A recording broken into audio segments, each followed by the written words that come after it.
Thank you, Mr. Chairman.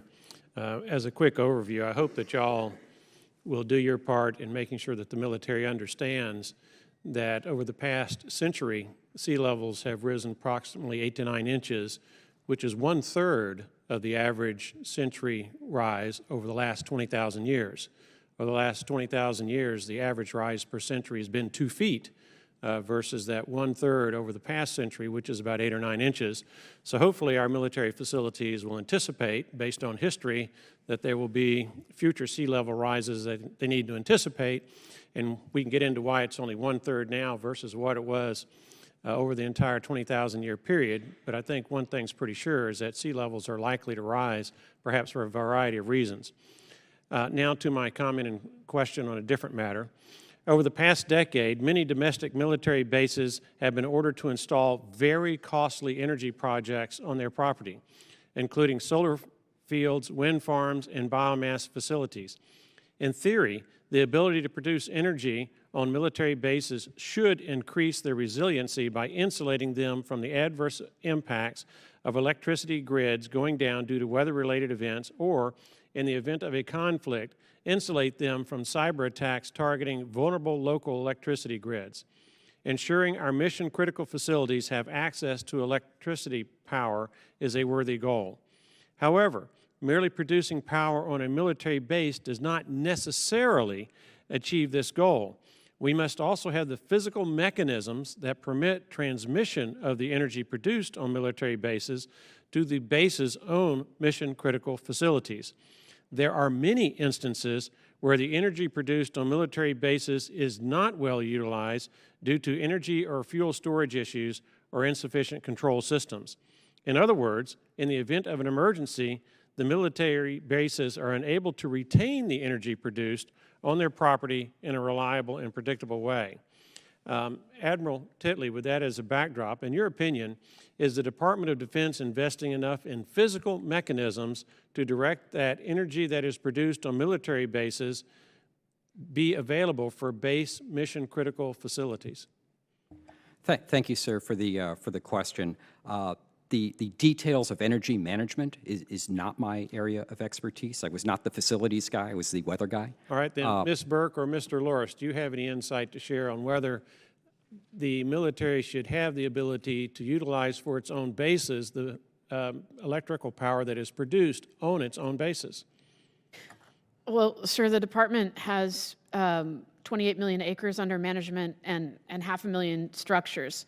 So there's not going to be a one-size-fits-all answer to that question, but if you have a specific place in mind where that's a problem, then yes. I think that there are definitely risks and threats that require that kind of management, but I think it's very site-dependent. I think they do need that in many installations. Part of the problem is that the national security justifications for some of these projects are very nebulous, and you don't have to really describe in too much detail why you're making these investments. There was a Government Accountability Office report from, I think, 2016 that looked at a number of different installations that made renewable investments. I think it was 17, so kind of a relatively small sample size. 7 of them had said that they could supply power without the commercial grid, that if the grid went offline, that they would have the ability to supply that power. But only 2 of them actually had that ability. The others needed far more investments.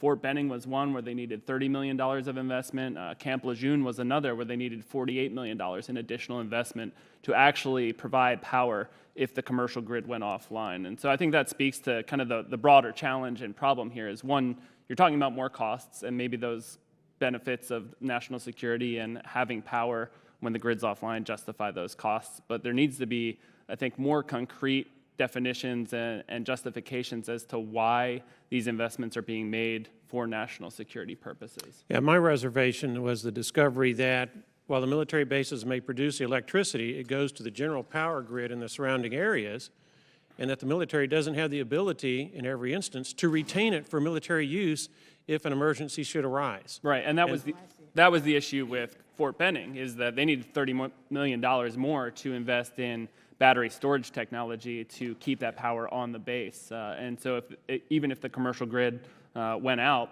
that power that they're producing at the base is effectively useless without that battery storage or any type of energy storage system, as well as the distribution capabilities to get it to the rest of the base. Storage is expensive.